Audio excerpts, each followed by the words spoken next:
Bonjour, mon nom est Éric Langevin.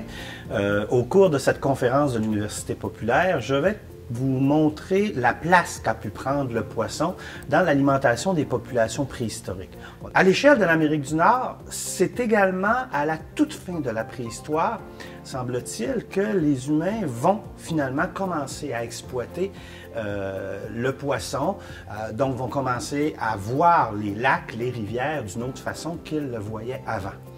Je vais donc, au cours de cette conférence, vous montrer que sur les 400 sites archéologiques régionaux qu'on connaît, où on a pu trouver des vestiges, il y en a très peu qui ont livré des éléments qui permettent justement de déterminer qu'il y avait exploitation du poisson.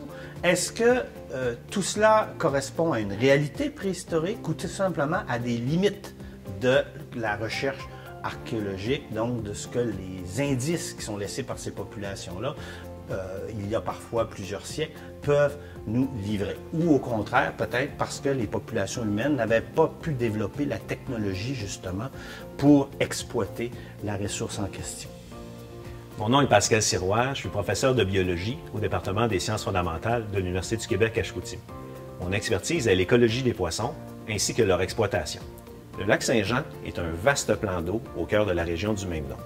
Pour un biologiste comme moi, le lac Saint-Jean, c'est un système écologique. Un système écologique dans lequel on retrouve de nombreuses espèces aquatiques. Évidemment, parmi ces espèces aquatiques, il y a les poissons. Il y a aussi dans ce système écologique les pêcheurs sportifs, donc l'humain, qui prélèvent des poissons. Le lac Saint-Jean a subi, au cours du 20e siècle, de nombreuses interventions de la part des humains. On n'a qu'à penser au barrage de l'île Maligne, au programme de stabilisation des berges, aux ensemencements qui ont été faits pour améliorer la pêche et la wallaniche. Si vous voulez en savoir plus, je vous invite à Métabetchouan pour la conférence.